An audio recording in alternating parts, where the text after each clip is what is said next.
अलीगढ़ से एक ऐसी कहानी सामने आई है जिसे हर कोई सुनकर हैरान रह गया। मामला कुछ ऐसा है कि जहां एक तरफ शादी की तैयारियां चल रही थी, वहीं दूसरी ओर दुल्हन की मां दूल्हे के साथ फरार हो गई। और अब जब दोनों वापस लौटे हैं तो सास ने सबके सामने जो कहा वो और भी ज्यादा हैरान करने वाला है। अब कहानी को समझते हैं कि क्या है। उत्तर प्रदेश के अलीगढ़ में सपना नाम की एक महिला थी जिसकी बेटी की शादी राहुल नाम के लड़के से तय हुई थी। शादी में सिर्फ 9 दिन बचे थे कि अचानक सपना अपने होने वाले दामाद राहुल के साथ गायब हो गए। पूरा गांव, परिवार और पुलिस परेशान हो गए कि आखिरकार दोनों चले कहां गए। इस बीच पुलिस ने दोनों की तलाश में कई राज्यों में खोजबीन की, लेकिन कोई सुराग नहीं मिला। फिर अचानक बुधवार को सपना और राहुल खुद थाने पहुंचे। थाने में दाखिल होने से पहले मीडिया वाले मौजूद थे और सपना से सवाल जवाब शुरू हो गए। जब एक रिपोर्टर ने सपना से पूछा कि आपकी बेटी की शादी इसी लड़के से होने वाली थी, अब उसकी शादी का क्या होगा, तो सपना ने बड़े ही आराम से कहा, कोई बात नहीं, चले गए तो चले गए, जैसे ये कोई बड़ी बात हो ही ना। इसके बाद से पूछा गया, अब आप पति के साथ रहेंगी या फिर दामाद के साथ। सपना ने बिना हिचकिचाए राहुल की ओर इशारा कर दिया और बोली, अब तो इनके साथ ही शादी करूंगी। इस पर जब तलाक के बारे में पूछा गया तो सपना ने कहा, कर लेंगे तलाक, इसमें कौन सा पहाड़ टूट जाएगा। अब आप सोच रहे होंगे कि ऐसा कैसे हो सकता है, लेकिन सपना के पास अपनी वजहें हैं। पुलिस की पूछताछ में सपना ने बताया कि उसका पति शराबी है, आए दिन शराब पीकर उसे पीटता था। घर में रोज तनाव, मारपीट और गालियां, ये सब सपना की जिंदगी का हिस्सा बन चुका था। ऐसे में जब राहुल से बातचीत शुरू हुई तो उसे लगने लगा कि यही उसका सच्चा साथी है। सपना ने यह भी बताया कि राहुल से बात करते करते उसे सुकून मिला, जो शायद उसने कभी महसूस भी नहीं किया था। शादी तय होने के बाद राहुल कभी कभी फोन करता था और इसी दौरान दोनों की बातें लंबी होती थी। फिर एक दिन सपना ने सब कुछ छोड़कर राहुल का हाथ पकड़ लिया। राहुल ने भी बताया कि दोनों पहले कासगंज, फिर बरेली, फिर मुजफ्फरनगर और वहां से नेपाल तक घूमते रहे। पुलिस उन्हें कहीं और ढूंढती रही और ये लोग दूसरी जगहों पर मजे से घूमते रहे। राहुल ने कहा कि जब सोशल मीडिया पर बातें फैलने लगी तब उन्हें लगा कि अब लौट जाना चाहिए, इसीलिए दिल्ली से होते हुए वापस थाने आ गए। अब इस पूरे मामले में समाज में एक नई बहस छिड़ दी है। लोग कह रहे हैं कि ये कौन सा रिश्ता है, सास दामाद का रिश्ता तो माँ बेटी जैसा होता है, फिर ये क्या हो गया। वहीं कुछ लोग यह कह रहे हैं कि अगर सपना की जिंदगी में दुख ही दुख था तो उसने खुश रहने का रास्ता चुन लिया, भले ही तरीका गलत हो। पर सवाल तो कई है, क्या सपना की बेटी अब उस माँ को माफ कर पाएगी जिसने उसका होने वाले पति को छीन लिया? क्या राहुल की अपनी कोई सोच नहीं थी?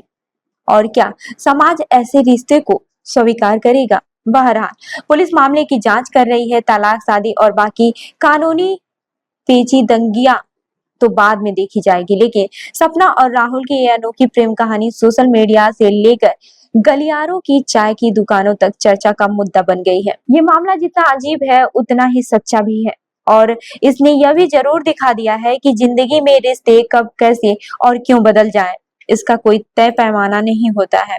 मेरे पास नहीं करती है।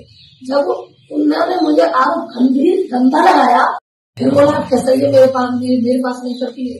जब उन्होंने मुझे आरोप गंभीर गंदा लगाया तो उन्होंने एक बार ये नहीं सोचा कि धमाके से ऐसी गंदी हरकत क्यों करेगी, फिर भी बोलता है कि तू बोली सही में बात नहीं करी, बात क्यों नहीं करी। अच्छा, उनके द्वारा जो आरोप लगाए उसी से आप तंग होकर मतलब ये कदम उठाया आपने? अब जो मेरी जिंदगी में आया भैया मैं रहूंगी पति में क्या है चोट सभी तो कहाँ गए थे? बिहार। अब आप क्या चाहते हैं? अब मैं इनके साथ करना चाहती हूँ। शादी की है ऐसे चले गए थे, अभी शादी वगैरह नहीं की। बिहार में कौन सी जगह? बिहार में ऐसे कौन सी जगह? सही, नेपाल में। बिहार क्रॉस करके नेपाल में? हाँ, मतलब बिहार क्रॉस करके वो अगस्त तो हाँ, तो वहाँ थोड़ा टाइम नहीं आते हैं। अच्छा, आपके जो घर वाले हैं उनका कहना ये था कि करीब 3-4 लाख रुपए नकदी व कुछ जेवरात लेके गई, ऐसा कुछ है? बस ये तो या पहन के गई बोल ये वैसे ही मंगलसूत्र है, जैसे यहाँ से उतरी वैसे यहाँ आ गई। ला आरोप झूठा लगा रहे हैं। हाँ, मैं मवेशियाँ पालती हूँ, भैंसिया। दिन रात की औरत का क्या नहीं होता है। 1500 रुपए ले लिए, इतनी मार लगाई, सुबह से शाम तक पीते हैं। जो बाहर आदमी 6 महीने रहता है, कुछ कमाएगा नहीं। अभी तक एक मकान बना के नहीं। क्या हुआ था, पूरा घटनाक्रम बताइए, कहाँ गई थी आप? और परिवार वाले आएंगे, दोनों तरफ की आएंगे, जब बात नहीं तो आप क्या कहना चाहेंगे अब? क्या कहना, साथ में रहेंगे और क्या कहना चाहेंगे। बस सुबह परिवार वाले आ जाएंगे, जब बात होगी। किसके साथ में रहेंगी?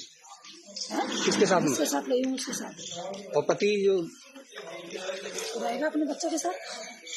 नहीं तो आप जाने का कारण क्या रहा? ऐसे ही चले गए।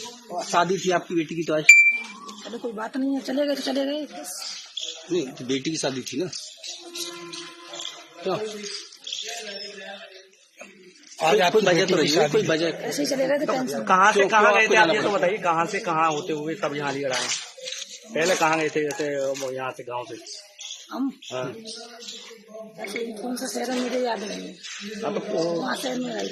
हाँ, फिर वहाँ से आ गए, जब पता लगा कि अलीगढ़ की पुलिस पीछा कर रही है, तो बच के जाएंगे कहाँ, इसीलिए फिर आ गए। अच्छा, जो जैसा कि कहना है कि आपके पति जो है वो शराब पी करके मारते पीटते थे, तो इससे परेशान होकर के आप गई? हाँ, यही कारण है? हाँ, यही कारण है। अच्छा, जो उन्होंने दूसरा आरोप लगाया है कि पैसे लेकर के और जो ऐसा काम थे वो कुछ लेकर नहीं, ऐसा कुछ नहीं। तुम्हारे केंद्र कह रहे हैं कि तुम 3.5 लाख रुपए 1 रुपए जेवर तमाम चीज जो लड़की की खाली शादी की मोबाइल, कराई थी। खाली मोबाइल और 200 रुपए, इससे अलावा कुछ नहीं लेके गई। यानी कि ये आरोप गलत है? हाँ, 1 रुपया नहीं लेके गई मैं घर से, कुछ भी नहीं। तो पति के साथ रहेंगी या इनके साथ रहेंगी? इनके साथ रहूंगी, जिनके साथ रहेंगे, जिनके साथ नहीं तो एक चीज बताओ, जब तक तुम्हारा तलाक नहीं हुआ तब तक आप कैसे रह लोगे? ऐसे ही रहने। नहीं, फिर तो इलीगल कहलाएगी ना? हाँ, बिना शादी के रह लोगे? शादी करेंगे, शादी ये करेंगे। तो वो शादी तो इलीगल कहलाएगी। वो शादी जब तक आपका वो नहीं हुआ, तलाक नहीं हुआ, तब तक कैसे रहोगे? बस उनके साथ रहेंगे, जिसके साथ रहेंगे, उसी के साथ रहेंगे।